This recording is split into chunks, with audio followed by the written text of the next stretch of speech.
Friends, ಇವತ್ತಿನ ವಿಡಿಯೋದಲ್ಲಿ ಕುಕ್ಕರ್ನಲ್ಲೇ ತುಂಬ ಈಸಿಯಾಗಿ ಹಾಗೆ ಟೇಸ್ಟಿಯಾಗಿ ಎಣ್ಣೆಗಾಯಿ ಮಾಡೋದು ಹೇಗೆ ಅಂತ ಇವತ್ತಿನ ವಿಡಿಯೋದಲ್ಲಿ ತೋರಿಸ್ತಾ ಇದ್ದೀನಿ.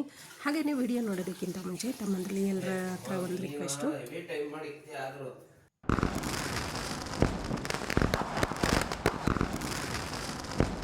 ಹೊಸದಾಗಿ ನೋಡ್ತಿರೋರು ಚಾನಲ್ಗೆ ಜಾಯ್ನ್ ಆಗಿ ಸಬ್ಸ್ಕ್ರೈಬ್ ಮಾಡ್ಕೊಂಡು ನೋಡಿ. ಮೊದಲಿಗೆ ನಾನಿಲ್ಲಿ ಒಂದು ಚಿಕ್ಕ ಬಾಣಲೆನ ಸ್ಟವ್ ಮೇಲೆ ಇಟ್ಕೊಂಡು 1.5 ಸ್ಪೂನಷ್ಟು ಆಯಿಲ್ನ ಹಾಕ್ಕೊತಾ ಇದ್ದೀನಿ. ಇದಕ್ಕೆ ಕಟ್ ಮಾಡ್ಕೊಂಡಿರೋ ಅಂಥ 2 ಚಿಕ್ಕ ಈರುಳ್ಳಿನ ಹಾಕ್ಕೊತಾ ಇದ್ದೀನಿ. ಖಾರ ರುಬ್ಕೊಳ್ಳೋದಕ್ಕೆ ಎಣ್ಣೆಯಲ್ಲಿ ಫ್ರೈ ಮಾಡ್ಕೊಳ್ತಿರೋದ್ರಿಂದ ದಪ್ಪ ದಪ್ಪಗೆ ಹಾಕ್ಕೊಂಡ್ರೂ ನಡೆಯುತ್ತೆ. ಸ್ವಲ್ಪ ಹಸಿ ಶುಂಠಿ ಜೊತೆಗೆ ಒಂದು ಚಿಕ್ಕದ ಬೆಳ್ಳುಳ್ಳಿ. ಈರುಳ್ಳಿದು ಸ್ವಲ್ಪ ಬಣ್ಣ ಚೇಂಜ್ ಆಗೋವರೆಗೂ ಫ್ರೈ ಮಾಡ್ಕೊಬೇಕಾಗುತ್ತೆ. ನೋಡಿ, ಈಗ ತೋರಿಸ್ತಿದ್ದೀನಲ್ವ, ಈರುಳ್ಳಿದು ಕಲರ್ ಚೇಂಜ್ ಆಗಿದೆ. ಇವಾಗ ಅದಕ್ಕೆ ಕಟ್ ಮಾಡ್ಕೊಂಡಿರೋ ಅಂಥ ಕಾಯಿ ಪೀಸ್ಗಳನ್ನ ಹಾಕ್ಕೊತಾ ಇದ್ದೀನಿ. ನೀವು ಕಾಯಿ ಪೀಸ್ ಬದಲಿಗೆ ತುರಿದಿರೋ ಅಂಥ ಕಾಯಿನೂ ಕೂಡ ಹಾಕ್ಕೊಬೋದು. ಕಾಯಿ ಹಾಕ್ಕೊಂಡಾದ್ಮೇಲೆ ಮತ್ತೆ ಫ್ರೈ ಮಾಡ್ಕೊಳ್ಳೋಣ. ಸ್ವಲ್ಪ ಕೊತ್ತಂಬರಿನ ಹಾಕ್ಕೊತಾ ಇದ್ದೀನಿ. ಕೊತ್ತಂಬರಿ ಹಾಕ್ಕೊಂಡು ಮತ್ತೆ ಫ್ರೈ ಮಾಡ್ಕೊಳ್ಳಿ. ಒಂದು ಅರ್ಧ ನಿಮಿಷ ತನಕ ಫ್ರೈ ಮಾಡಿಕೊಂಡ್ರೆ ಸಾಕು. ಸ್ಟವ್ನ ಆಫ್ ಮಾಡಿ ತಣ್ಣಗಾಗಲಿಕ್ಕೆ ಬಿಡೋಣ. ಇವಾಗ ಎಲ್ಲ ಐಟಮ್ಸು ಹಸಿ ವಾಸನೆ ಹೋಗೋ ತನಕ ಫ್ರೈ ಮಾಡ್ಕೊಬೇಕು. ಫ್ರೈ ಆದಮೇಲೆ ಆರಾದಮೇಲೆ ಅಂದರೆ ತಣ್ಣಗಾದಮೇಲೆ ಜಾರ್ಗೆ ಹಾಕ್ಕೊಬೇಕಾಗುತ್ತೆ. ಜೊತೆಗೆ 2 ಟೊಮೆಟೊ ಹಣ್ಣು ಕಟ್ ಮಾಡಿ ಹಾಕ್ಕೊತಾ ಇದ್ದೀನಿ. ಸ್ವಲ್ಪ ಹುಣಸೆ ಹಣ್ಣು,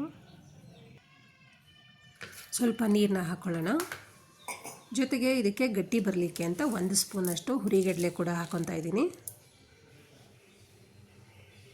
ಹುರಿಗಡಲೆ ಹಾಕ್ಕೊಂಡಾದ್ಮೇಲೆ ನುಣ್ಣಗೆ ರುಬ್ಕೊಬೇಕಾಗುತ್ತೆ. ನುಣ್ಣಗೆ ರುಬ್ಬಿದ್ದ ರೆಡಿಯಾಗಿದೆ. ನೋಡಿ, ತೋರಿಸ್ತಿದ್ದೀನಲ್ವ, ತುಂಬಾ ನುಣ್ಣಗೆ ರುಬ್ಕೊಬೇಕು. ಇವಾಗ ಕುಕ್ಕರ್ನಲ್ಲಿ 1-2 ಸ್ಪೂನಷ್ಟು ಎಣ್ಣೆನ ಹಾಕ್ಕೊತಾ ಇದ್ದೀನಿ. ಜೊತೆಗೆ ಸ್ವಲ್ಪ ಸಾಸಿವೆನ ಹಾಕ್ಕೊಳ್ಳೋಣ. 1 ಈರುಳ್ಳಿನ ಹಾಕ್ಕೊತಾ ಇದ್ದೀನಿ. ಜೊತೆಗೆ ಸ್ವಲ್ಪ ಕರಿಬೇವಿನ ಸೊಪ್ಪು. ಈಗ ಫ್ರೈ ಮಾಡ್ಕೊಳ್ಳೋಣ. 1 ನಿಮಿಷ ಫ್ರೈ ಮಾಡಿಕೊಂಡ್ರೆ ಸಾಕು. ನೀವು ಈ ಥರ ಕುಕ್ಕರ್ನಲ್ಲಿ ಎಣ್ಣೆಗಾಯಿ ಮಾಡೋದ್ರಿಂದ ಟೈಮು ಸೇವ್ ಆಗುತ್ತೆ, ಹಾಗೆಯೇ ರುಚಿನೂ ತುಂಬ ಚೆನ್ನಾಗಿರುತ್ತೆ. ಅಷ್ಟು ಟೆನ್ಷನ್ನೇ ಇರಲ್ಲ. ಇವಾಗ ನಾನು ತೋರಿಸ್ತಿದ್ದೀನಲ್ವ, ಈ ಥರ ದಪ್ಪ ಬದನೆಕಾಯಿನ ತೊಗೊಂಡು 4 ಪೀಸಾಗಿ ಕಟ್ ಮಾಡಿಕೊಂಡಿದ್ದೀನಿ. ಪೂರ್ತಿಯಾಗಿ ಕಟ್ ಮಾಡಬಾರ್ದು, ಅದು ಜಾಯಿಂಟಾಗಿ ಅದೇ ಥರ ಇರಬೇಕು, ಉಂಡೆ ಥರ ಬರಬೇಕಲ್ವ, ಅದಕ್ಕೋಸ್ಕರ ನಾನಿಲ್ಲಿ 1/4 kg ಬದನೆಕಾಯಿನ ತೊಗೊಂಡು 4 ಹೋಳಾಗಿ ಕಟ್ ಮಾಡಿಕೊಂಡು ಫ್ರೈ ಮಾಡಲಿಕ್ಕೆ ಹಾಕ್ಕೊತಾ ಇದ್ದೀನಿ. ನೀವು ಇದು ಬದನೆಕಾಯಿನ ಎಣ್ಣೆಯಲ್ಲಿ ತುಂಬಾ ಚೆನ್ನಾಗಿ ಫ್ರೈ ಮಾಡ್ಕೊಬೇಕಾಗುತ್ತೆ.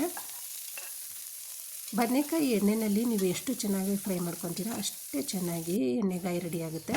ಇವಾಗ ನಾನು ತೋರಿಸ್ತಿದ್ದೀನಲ್ವ, ಇಷ್ಟು ಕಲರ್, ಕರೆಂಟ್ ಹೋಯಿತು.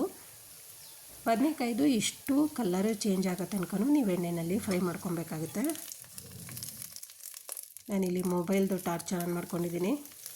ನೋಡಿ, ನಾನು ತೋರಿಸ್ತಿದ್ದೀನಲ್ವ, ಅಷ್ಟುದೂ ಬದನೆಕಾಯಿ ಬಣ್ಣ ಚೇಂಜ್ ಆಗೋ ತನಕ ನೀವು ಎಣ್ಣೆಯಲ್ಲಿ ಫ್ರೈ ಮಾಡ್ಕೊಬೇಕಾಗುತ್ತೆ.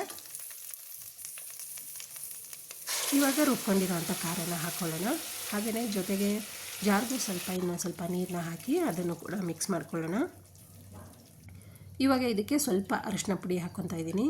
ಜೊತೆಗೆ ಖಾರಕ್ಕೆ ಅಂಥೇಳಿ 1.5 ಸ್ಪೂನಷ್ಟು ಚಿಲ್ಲಿ ಪೌಡರ್ ಕೂಡ ಹಾಕ್ಕೊತಾ ಇದ್ದೀನಿ.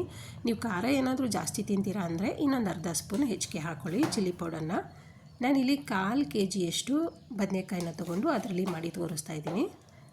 ಜೊತೆಗೆ ಈಗ 1 ಸ್ಪೂನಷ್ಟು ಧನಿಯಾ ಪೌಡರು ಹಾಗೆ 1 ಸ್ಪೂನಷ್ಟು ಗರಂ ಮಸಾಲನ ಹಾಕಿ ಮಿಕ್ಸ್ ಮಾಡ್ಕೊತಾ ಇದ್ದೀನಿ. ನೀವೇನಾದರೂ ಇನ್ನೂ ಹೆಚ್ಚಿಗೆ ಏನಾದರೂ ಬದನೆಕಾಯಿನ ತೊಗೊಂಡ್ರೆ ಎಲ್ಲ ಇಂಗ್ರೀಡಿಯೆಂಟ್ಸ್ನ ಇನ್ನೂ ಸ್ವಲ್ಪ ಜಾಸ್ತಿ ತೊಗೊಳ್ಳಿ. ಮಿಕ್ಸ್ ಮಾಡ್ಕೊಂಡಾದ್ಮೇಲೆ ರುಚಿಗೆ ತಕ್ಕಷ್ಟು ಉಪ್ಪನ್ನು ಹಾಕ್ಕೊಬೇಕು. ಉಪ್ಪನ್ನ ಹಾಕ್ಕೊಂಡಾದ್ಮೇಲೆ ನಾವು 1 ವಿಷಲ್ ಕೂಗಿಸ್ಕೊಂಡ್ರೆ ಸಾಕು, ಅಷ್ಟಕ್ಕೆ ಕರೆಕ್ಟಾಗಿ ಹದವಾಗಿ ಎಣ್ಣೆಗಾಯಿ ರೆಡಿ ಆಗಿಬಿಡುತ್ತೆ. ಈಗ ಉಪ್ಪನ್ನ ಹಾಕ್ಕೊಂಡಾದ್ಮೇಲೆ ಮಿಕ್ಸ್ ಮಾಡಿ ಕುಕ್ಕರ್ನ ಕ್ಲೋಸ್ ಮಾಡ್ತೀನಿ. 1 ವಿಷಲ್ ಮಾತ್ರ ಕೂಗಿಸ್ಕೊತೀನಿ ನಾನು. ಈಗ ಕುಕ್ಕರ್ನ ಓಪನ್ ಮಾಡಿ ಪೂರ್ತಿಯಾಗಿ ತಣ್ಣಗಾದ್ಮೇಲೆ ಓಪನ್ ಮಾಡಿ ತೋರಿಸ್ತಿದ್ದೀನಿ. ನೋಡಿ, ಎಷ್ಟು ಚೆನ್ನಾಗಿ ಎಣ್ಣೆಗಾಯಿ ರೆಡಿಯಾಗಿದೆ ಕುಕ್ಕರಲ್ಲಿ.